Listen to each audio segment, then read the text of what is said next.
Assalamualaikum warahmatullahi wabarakatuh. Okey, bertemu kita semula di dalam webinar pengajian kejuruteraan elektrik untuk hari ini 19 Mac 2021 hari Jumaat. Okey. So, kita teruskan masih lagi dalam modul 1 iaitu sistem elektronik analog di bawah standard kandungan 1.2 1.3 lah hari ini 1.4 adalah projek mini lah untuk letak sistem elektronik analog ni.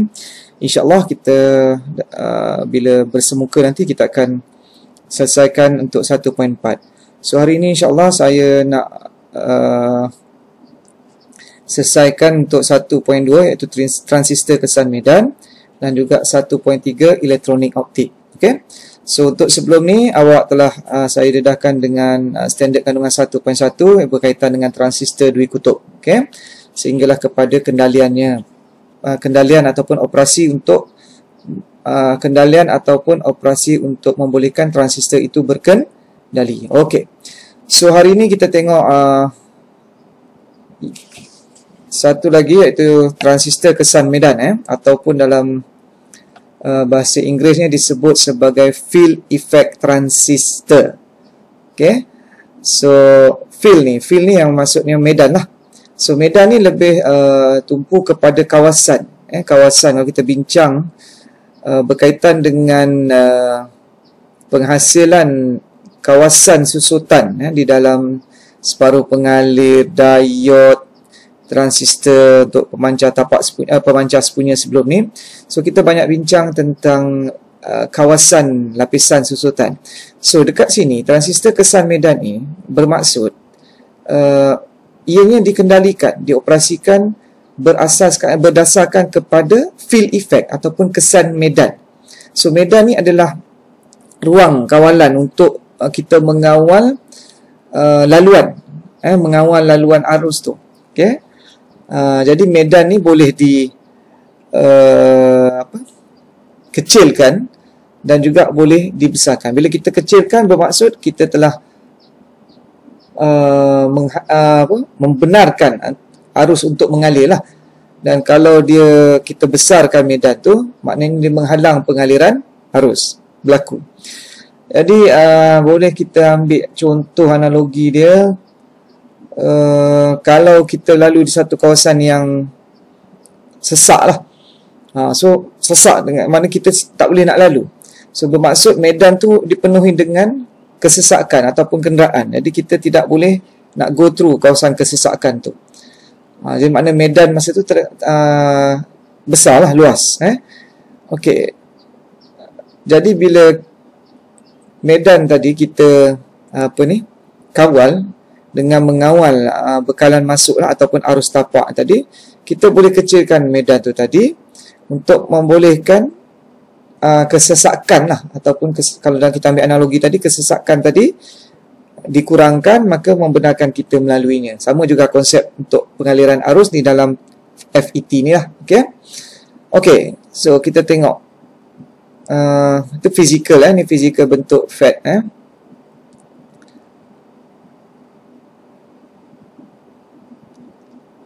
Okey, so transistor kesan medan ataupun field effect transistor ni dia sama macam transistor dui kutub ataupun BJT.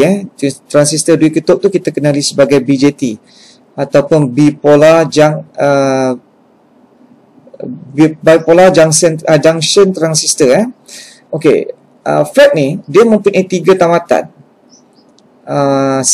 Dikenali sebagai salir, tamatan sumber dan tamatan gate. So berbanding dengan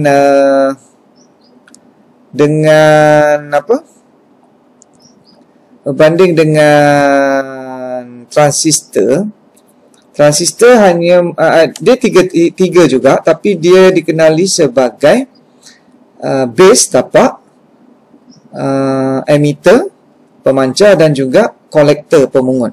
Tapi FET ni, jadi kadang-kadang selalu keluar dalam soalan terkeliru. Bila sebut transistor, awak semua dah terbayangkan base, collector, emitter. Sedangkan soalan bertanyakan tentang FET. Jadi FET walaupun dia ada 3 tamatan sama macam BJT, tetapi tamatan-tamatan dia adalah terdiri daripada salin ataupun drain, sumber, source dan juga gate. So kena alert dengan benda tu lah. So kalau BJT, base collector emitter, kalau FET, salin, sumber, gate ataupun gate, source dan drain. Okey, so FET ni dinamakan sebagai peranti terkawal voltan kerana voltan yang dikenakan pada gate boleh mengawal hanya satu jenis pengaliran pembawa arus majoriti pada saluran. Okey, di sini membawa maksud kita ada dua pembawa majoriti arus yang kita bincang banyak sebelum ni dalam tajuk separuh pengalih. Iaitu yang pertama, pembawa arus majoriti di dalam NPN adalah elektron, manakala pembawa arus minoritinya adalah lubang. Di dalam PNP, pembawa arus majoritinya adalah lubang P, PNP, ada 2 P, 1 N. Manakala minoritinya adalah elektron. So FET ni adalah voltage control. Okay? Jadi dia ni boleh mengawal dalam satu masa satu jenis pengaliran pembawa arus majoriti je, sama ada elektron ataupun lubang. So kalau dia adalah dia mengawal pengaliran elektron, maka dia dikenali sebagai FET saluran N. Okey, elektron elektron kita dah belajar macam mana bahan N terhasil disebabkan pengaliran elektron So manakala untuk pengaliran lubang sebagai arus majoriti pula, so dia kenali sebagai FET saluran P. Okey, clear So FET ni juga digunakan sebagai amplifier atau penguat kerana FET mempunyai kadar kebisingan dalaman atau yang rendah serta banyak digunakan dalam litar frekuensi radio. So memang FET, adik-beradik dia lepas ni MOSFET ni memang kata isi perut dalam radio tu ataupun kita punya alat pandang dengar audio visual tu memang kebanyakan komponen adalah menggunakan FET kerana boleh berkendali sebagai ataupun boleh di-apply atau diaplikasi sebagai penguat di dalam litar radio. Okey, next.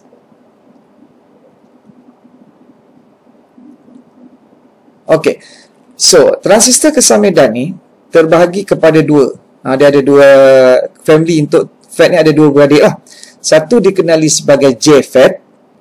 Okay, J ni adalah junction field effect transistor. Okay. Satu lagi dikenali sebagai MOSFET. Okay. MOSFET ni maksudnya metal oxide field effect transistor. Okay. JFET ni pula terdiri daripada dua. Okay. Satu dikenali sebagai JFET N channel, satu lagi adalah JFET P channel. So beza dia adalah pada arrow ni lah. Kalau N channel dia punya anak panah masuk ke dalam, P channel anak panah keluar. Tamatannya bagi kedua-duanya sama. Dia ada tamatan drain iaitu saluran, gate dan juga dia ada source sumber. Okey, bagi MOSFET dia ada depletion. Okey, depletion MOSFET jenis ragam susutan dan juga enhancement. MOSFET jenis ragam peningkatan. Bagi kedua-duanya sama ada dia ragam susutan, depletion ataupun enhancement ragam peningkatan, dia terpecah juga, terbahagi juga kepada N channel dan P channel. Sama juga untuk enhancement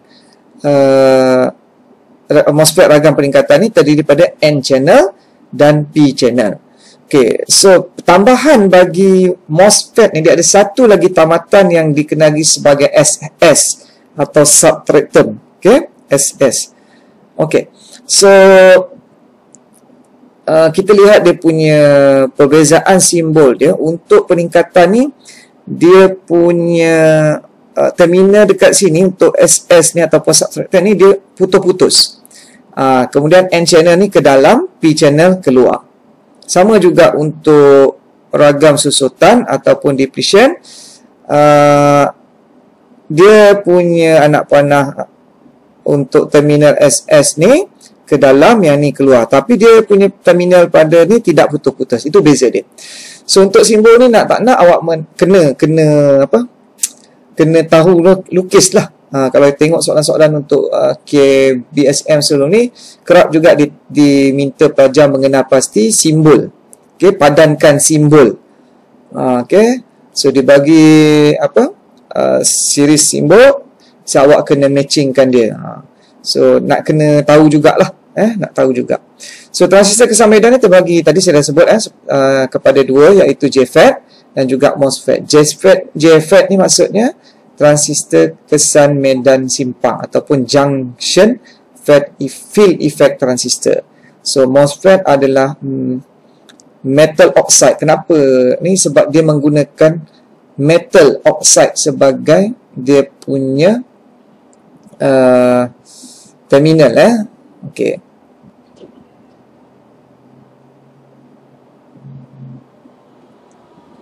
Okey. So kita pergi one by one lah, satu demi satu, simbol dan juga binaan bagi keluarga FET tadi. Saya ulang balik. Dalam FET punya family ada dua.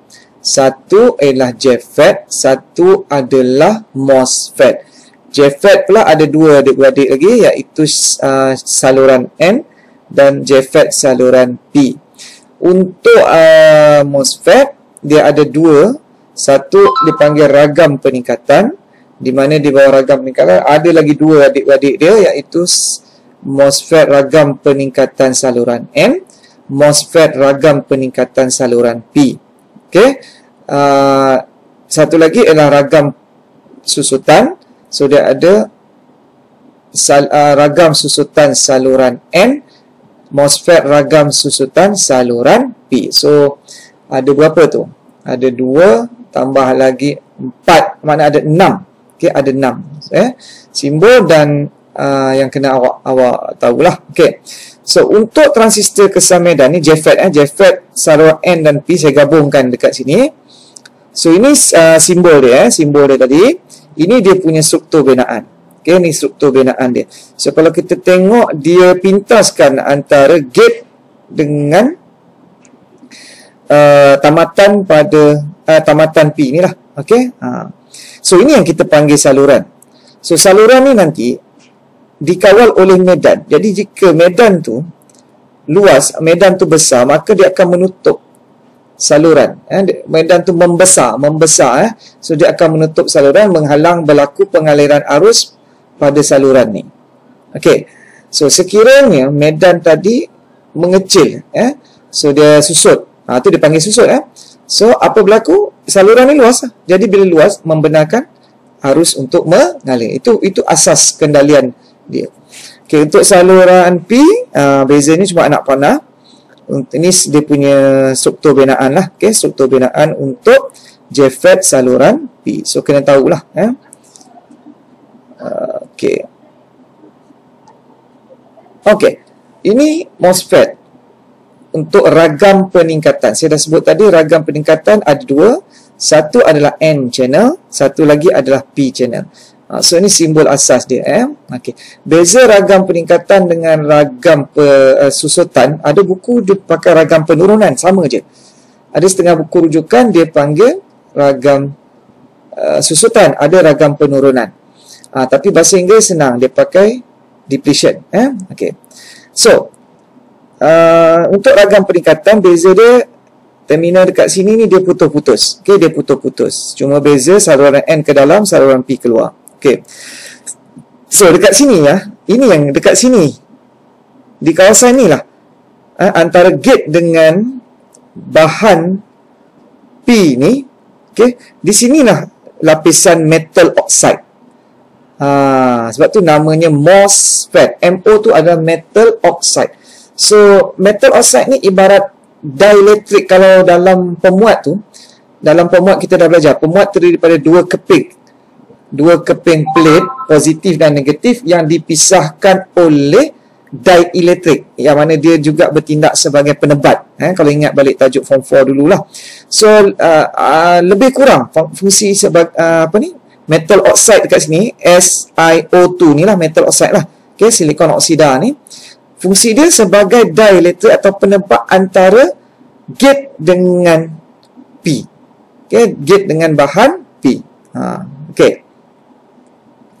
So, okay, ini untuk saluran N, ini untuk saluran P. Okay, kita tengok lagi. Okey, ini pula untuk ragam susutan. Cuma beza dia tadi saya dah cakap, yang ni tadi dia putus-putus untuk ragam peningkatan, yang untuk ragam penurunan, kalau ragam susutan dia tidak putus lah. Okey.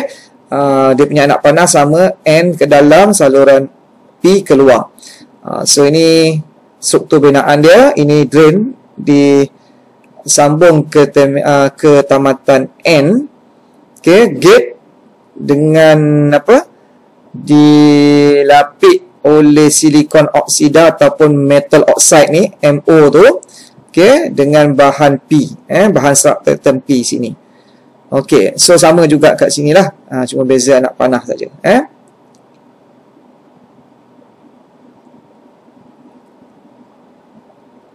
Okay, so FET ini sebagaimana BJT ataupun bipolar junction transistor atau transistor dikutub, di mana tata rajah untuk transistor dikutub terdiri daripada tata rajah tapak sepunya, kalau ingat, tata rajah pemancar sepunya, tata rajah pemungut sepunya. So, bezanya sebab tamatan dia berbeza, base common collector, base emitter collector. Manakala untuk FET pula terdiri daripada gate, sumber dan juga salin. Maka sepunya ni terletak pada gate lah. Ni adalah litar gate sepunya. Okay. Common gate. Ni common source. Ini adalah common drain. Apa maksud common? Saya dah bagi tahu itu analogi dia. Ibarat kita duduk rumah pangsa, rumah flat ataupun apartmen. Rumah kita tingkat 7. Maknanya tingkat 8 tu, orang tingkat 8, dia punya lantai adalah bumbung kita.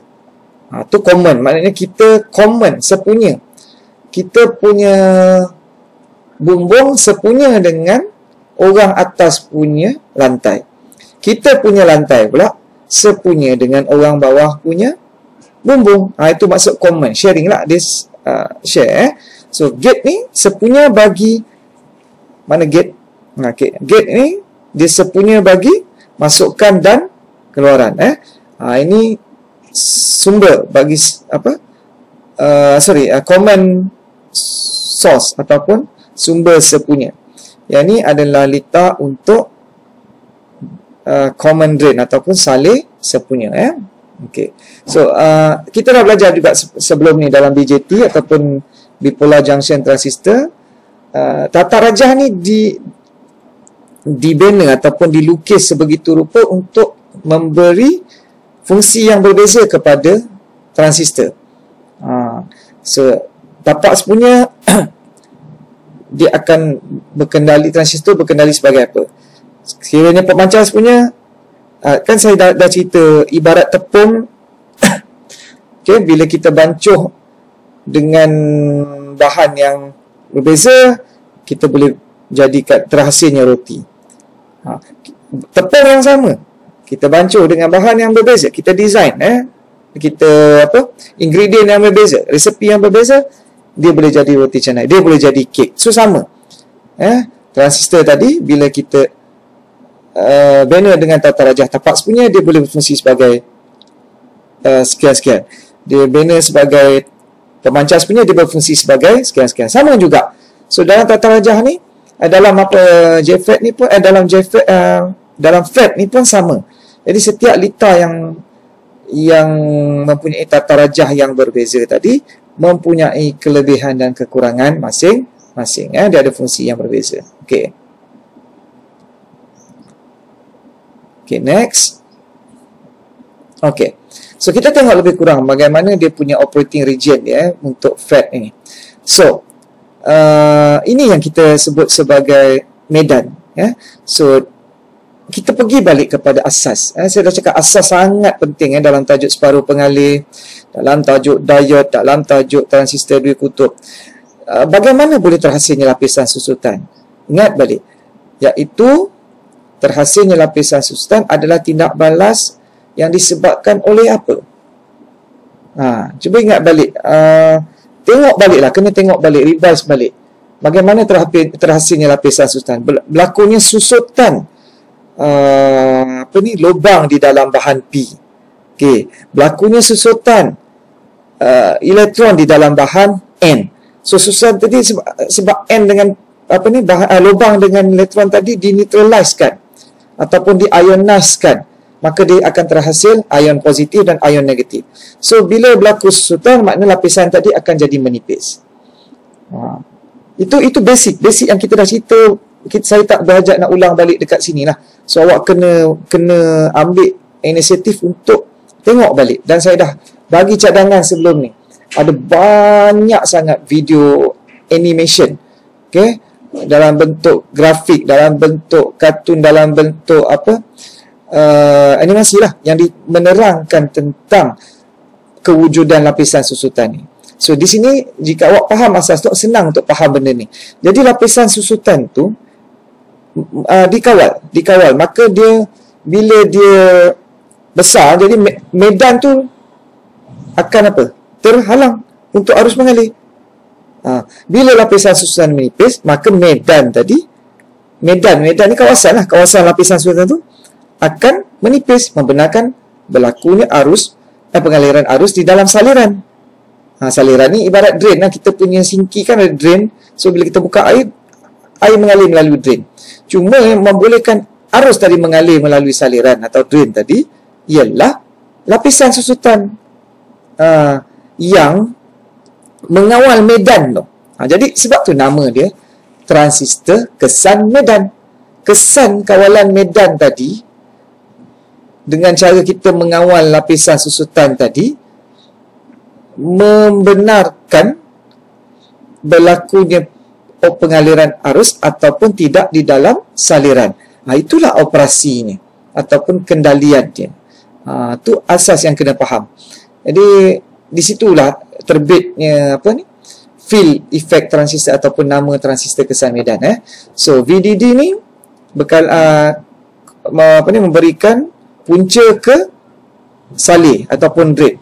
Okey, so akan berlaku pengaliran arus. So arus daripada salir ni ataupun ID akan mengalir ke punca sebab dia saluran. So dia akan mengalir macam air pipe kan, ada drain, saluran sinki kita. So akan apabila dibekalkan ke salir, maka salir akan menghasilkan arus salir, maka membolehkan ianya mengalir daripada salir ke punca. So mengalir ke sini lah. Okay, oleh sebabkan simpang gate, okay, ni simpang ni berlawanan. Maksud berlawanan apa? So sini negatif, sini P. So dia pincang, dia terbalik lah. Okay? So dia reverse bias. So arus adalah sifar, maknanya tak boleh mengalir. Jadi semasa arus salir tadi sama nilai dengan arus punca, maka akan wujud dalam saluran N ni pengaliran arus. Okay, wujud pengaliran arus dalam saluran N ni. Okay, so voltan gate ke punca ni, VGS, mana ni VGS ni, akan menyebabkan wujudnya lapisan dalam saluran M yang ia lebih sempit. Kenapa? Kerana dia reverse bias. Bila reverse bias, lapisan susutan akan jadi besar. Kan? Kan saya bagi analogi ibarat sungai kat belakang sekolah kita ni kan. Kalau sungai tu lebar, maka kita tak boleh nak melompat. Tapi kalau longkang kecil, maka kita boleh melompat. Jadi simpang ni boleh membenarkan pengaliran arus sekiranya lapisan susutan tu nipis. Ini kita dah bincang banyak dalam transistor punya kendalian, dalam diode punya kendalian, dalam separuh pengalih punya prinsip teori. So saya ulang balik, tolonglah pergi balik ke belakang untuk tengok balik, sama ada nak baca, sama ada nak tengok melalui visual, video ataupun animasi. Tak faham itu susah nak faham perkara-perkara yang kita bincang sekarang dan ke depan nanti. Okey. So jadi VGS ni dia dikawal. Okey, jadi kalau kita nak lapisan susutan tadi. Jadi VGS tadi menyebabkan wujudnya lapisan susutan. Okey, dalam saluran N yang menjadikan kenapa berlaku tadi? Kerana dia reverse bias saja. So bila reverse bias, lapisan susutan jadi lebar. Jadi bila lebar, apa berlaku? Rintangan akan tinggi. Kan kita nak lompat sungai yang lebar tak boleh. Kerana rintangan tinggi. Kerana dia lebar. Tapi longkang, rintangannya kecil, nipis. Jadi kita boleh lompat. Itu konsep dia. Jadi menyebabkan rintangan antara salir dan punca. Rintangan salir dan punca tadi sebabkan lapisan susutan terhasil tadi. Jadi rintangan antara salir dan punca ni jadi tinggi, maka arus menjadi rendah. Maknanya jumlah arus yang boleh mengalir sangat-sangat kecil lah. Dan sebaliknya pula, kalau VGS tadi direndahkan, maka apa berlaku? Lapisan susutan akan menipis. Kan? Mana akan menipis, maka laluan menjadi lebar, luas, rintangan menjadi rendah, maka arus menjadi tinggi. Itu konsep dia. Maknanya, kebolehan arus untuk mengalir dalam saliran ke punca dikawal oleh medan. Apa dia medan? Lapisan susutan dia. Okey? Okey, itu seberingkas. Tengok baliklah, fahamkan balik. Okey. Okey, next. Okey, so selesai dah kita berkaitan dengan transistor kesan medan ataupun FET. Okey, di mana perkara-perkara yang awak kena kuasai ialah simbol FET, iaitu N channel, P channel, saluran N, saluran P. Kemudian ada JFET, okey, iaitu N channel, P channel. Ada MOSFET, iaitu ragam peningkatan. Ada N channel, P channel. Ragam penurunan atau susutan ada N channel, P channel. So semua tu simbol-simbol dan struktur binaannya mesti awak kuasai. Okey, boleh lukislah. Okey. Kemudian yang kedua juga telah didedahkan tentang tata rajah tadi. Kita ada gate sepunya, sumber sepunya dan salir sepunya. Dan akhir tadi, baru sekejap tadi, saya telah menerangkan tentang operating system, operating region untuk FET tadi, iaitu di mana kawasan pengendalian FET tadi dikawal oleh medan ataupun lapisan susutan. So habis berkaitan dengan transistor kesan medan. Kita masuk pula kepada subtopik standard kandungan 1.3, iaitu elektronik optik. Di bawah elektronik optik ni tadi diperkenalkan kepada awak semua dua. Satu dipanggil fototransistor, satu adalah fotoresistor atau fotoperintang dan fototransistor. Okey. Dalam elektronik optik ni sebenarnya ada dua. Konsep dia dua. Satu, apabila sesuatu komponen itu dialihkan arus kepadanya, dia menghasilkan cahaya. Contoh LED, diode varektor. Okey. Bagi komponen yang kita nak bincang ni, cahaya dikenakan dulu ke atas komponen, barulah arus boleh mengalir. Okey, saya ulang balik konsep dia. Yang pertama, apabila arus dikenakan ke atas komponen tersebut, maka komponen tersebut boleh mengalirkan arus.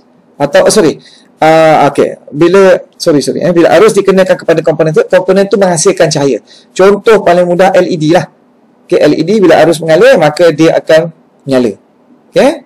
Okey, begitu juga diode varektor dan sebagainya. Okey, satu lagi ialah apabila cahaya dikenakan. Tadi apabila arus dikenakan, maka dia menghasilkan cahaya. Sekarang apabila cahaya dikenakan, dia menghasilkan arus. Itu kena faham beza antara kedua-duanya.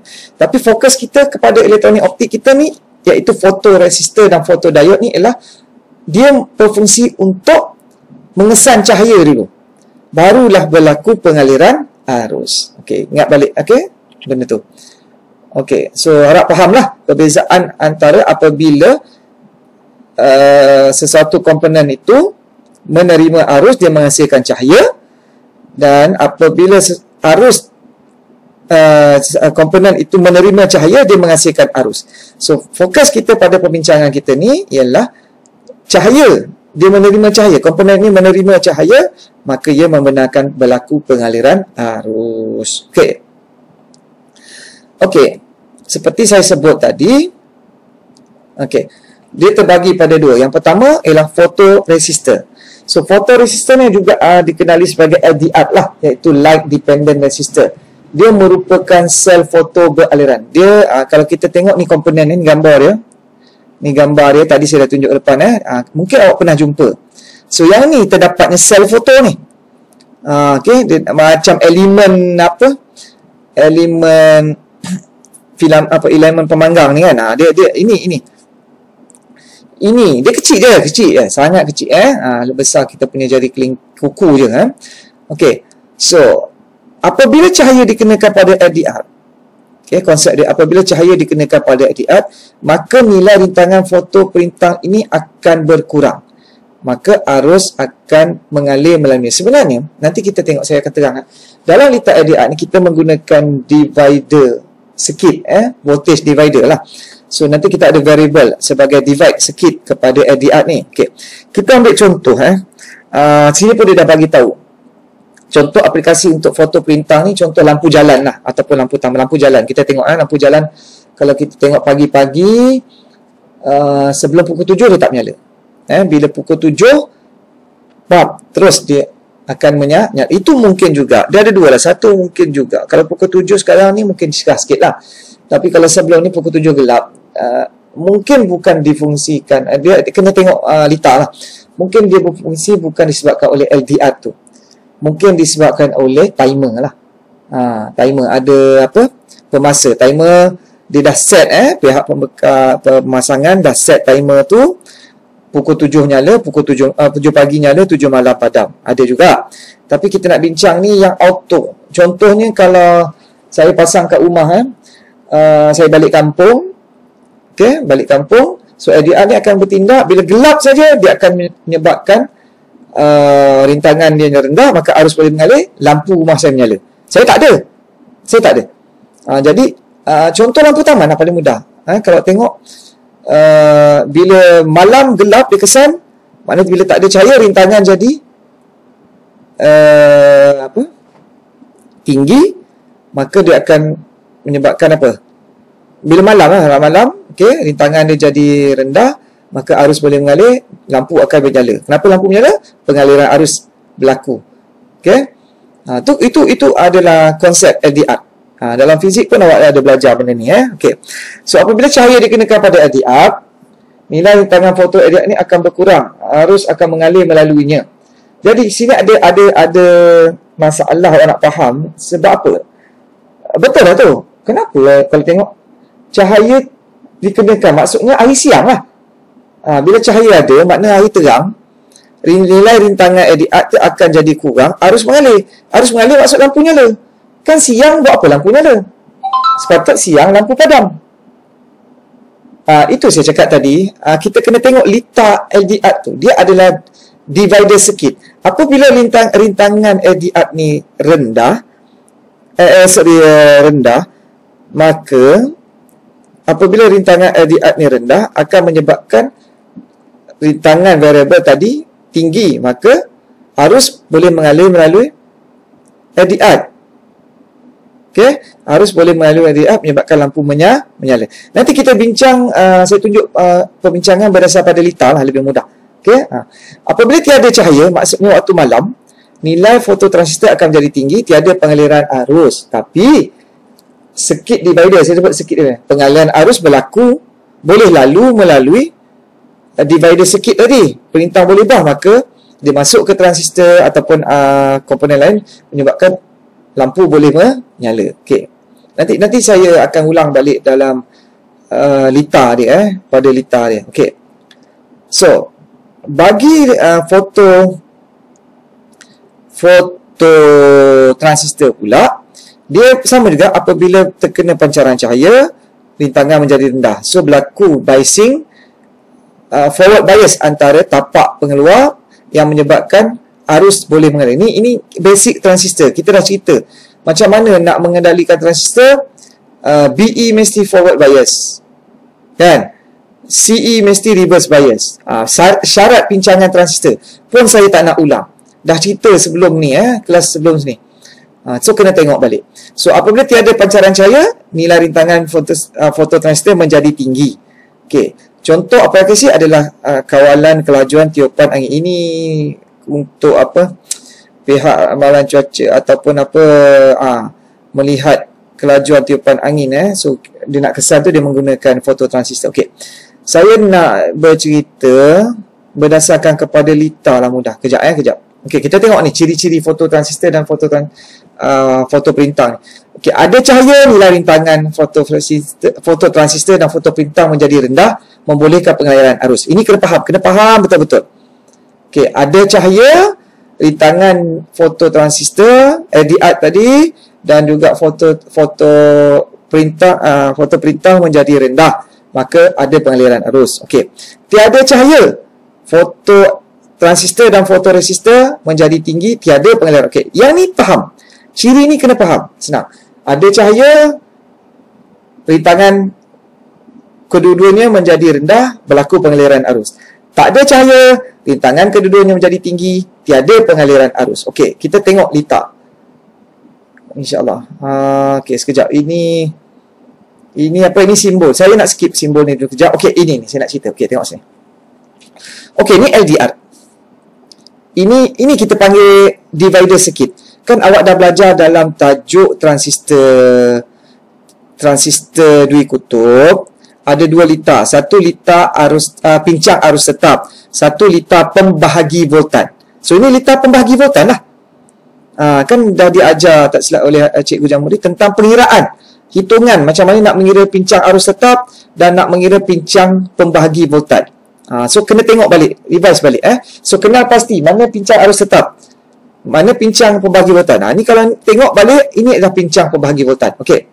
So, ini divider circuit. So, LDR di-divide dengan R1 ni. So, semasa cahaya dikenakan, so, apa tadi? Rintangan rendah. Rintangan rendah. Betul? Rintangan jadi rendah. Arus boleh mengalir. Okey. Tetapi, rintangan pada R1 ni tinggi. Dia divide. Bila cahaya kena, rintangan LDR rendah, LDR ni fotoprintang lah, maka R1 tinggi. Bila R1 tinggi, dia tidak boleh mengalirkan arus ke tapak, maka transistor tak berkendali, LED tak menyala. Sebab tu waktu siang, semasa cahaya ada, lampu tu tak menyala. Lampu jalan, lampu taman tak menyala. Okey, kita tengok. Sewaktu tiada cahaya, rintangan dia akan opposite lah, menjadi tinggi, sini jadi rendah. Bila rendah, membenarkan arus mengalir. Waktu tak ada cahaya, malam. Sini tadi rintangan sini jadi rendah, rintangan sini dia divide sikit lah, jadi tinggi. So, sorry. Ni tinggi, ni jadi rendah, maka menyebabkan arus boleh mengalir melalui R2 dan terus ke transistor. Transistor berkendali, maka membolehkan lampu menyala. Faham? Sama juga dengan fototransistor ni. So, bila ada cahaya waktu siang, sepatutnya tak nyala. Kan siang tak nyala, dia hanya membenarkan berlaku penyalaan ni malam. Kan, kita nak guna dia menyala secara automatik waktu malam, waktu kita tak ada di rumah, dia menyala. Jadi tak ada pencuri nak masuk, orang perasan, oh, tak ada orang ni. Sebenarnya yang menyalakan tu adalah LDR dan fototransistor. Okey. So, lampu taman pun sama, lampu jalan pun sama. Okey, bila siang padam, malam menyala, gelap menyala. So, waktu cahaya ada, apa berlaku? Rintangan yang rendah. Bila rendah, sini tinggi. R1 tinggi, maka tak boleh berlaku pengaliran arus tapak. Maka transistor Q1 tak berkendali, lampu tak nyala. Sebaliknya, jika waktu malam tiada cahaya, rintangan akan jadi tinggi. Maka rintangan R1 rendah, maka membolehkan arus mengalir ke tapak transistor. Maka Q1 berkendali dan lampu menyala. Okey, tu prinsip dia, kena faham. Okey, tak salah. Kalau tengok balik, ciri ni macam pelik. Kenapa cahaya ada, rintangan rendah, arus mengalir, maksudnya lampu nyala lah waktu siang. Tapi sebenarnya lampu tak menyala. Sepatutnya lampu tak menyala waktu siang. Jadi kenapa tak menyala tadi? Tengok lita tadi. Bila kita bina lita tu tadi, kita lihat yang lita yang terbina tadi, dia menggunakan lita pembahagi voltan. Ingat, jadi bila LDR menerima cahaya, rintangan rendah, arus mengalir, tapi lita pembahaginya tadi, divider circuitnya tadi, rintangannya tinggi, tidak membolehkan arus mengalir ke arus tapak mengalir, maka transistor tak berkendali, lampu tak menyala. Okey, itu kena faham betul-betul konsep dia. So ini bukan maklumat yang salah, maklumat ni dah betul. Okey, kenapa boleh berlaku tadi? Kerana lita tadi adalah lita pembahagi voltan. Okey, so ini simbol perintah dan fototransistor. So ada dua simbol yang biasa dijumpa. Satu adalah yang ada lambda ni, satu guna simbol maknanya cahaya. Ni simbol nak panah ni simbol cahaya dikenakan kepada foto perintah. Okey, barulah dia boleh rintangan dia menjadi rendah menggunakan arus mengalir. Sama juga fototransistor, dia ada NPN PNP lah. Bezanya cuma nak panah dalam panah luar je lah. Okey. Okey, kemudian apa lagi? Okey, ni tadi saya dah terangkan. Okey, tengok balik, faham balik betul-betul. Okey, dan kesimpulan dia, fotoperintah dan fototransistor punya kelebihan dan kekurangan dalam kendalian aplikasi. So kalau awak berhajat untuk awak boleh Google, boleh cari maklumat perbezaan antara kedua-duanya. Okey, tapi setakat kita punya standard kandungan, kita tak pergi sampai detail lah. Okey, so kedua-duanya bergantung pada jenis kendalian dan kos projek. So untuk fotoperintah, tiada arah cahaya ditetapkan untuk fotoperintah. Makna datang dari mana cahaya pun, sama ada dia tertutup ataupun terbuka, maknanya kalau terlindung ataupun terbuka, dia boleh berkendali, sama ada dia menyala ataupun padam. Tak ada arah mana, dia tak ada degree tertentu untuk dia nak berkendali. Maknanya just ada cahaya dia kesan, dia boleh berkendali dah. Okey, fototransistor pula berkendali pada cahaya yang diarah pada. Dia sensitif sikit. Okey, dia sangat sensitif lah. So dia kena betul-betul point pada dia, baru dia boleh ni. So bagi kecekapan kendalian yang tinggi, fototransistor ada lebih kerana kepekaan cahaya sangat tinggi, mengubah kerintangan dan pengaliran arus berbanding dengan fotoperintah yang memerlukan keamatan cahaya yang tinggi untuk berkendali. Okey, so habis dah untuk 1.3.5. So nanti bila kita bersemuka nanti lepas bulan depan, so kita akan masuk pada aktiviti standard kandungan 1.4, iaitu projek mini lita analog lah, di mana kita akan bina satu lita water level. Okay, lita water level yang menggunakan LDR dan juga fototransistor di dalam lita tu lah, untuk kita memahami apa yang telah kita pelajari pada hari ini berdasarkan kepada projek mini yang kita bina tu. Okey, so saya rasa setakat itu saja. Kalau ada apa-apa soalan, boleh ditanya melalui Telegram kelas ataupun apa-apa medium lah. Okey, so insyaAllah saya akan masukkan latihan tutorial di dalam Google Classroom. So setakat itu saja. Assalamualaikum warahmatullahi wabarakatuh.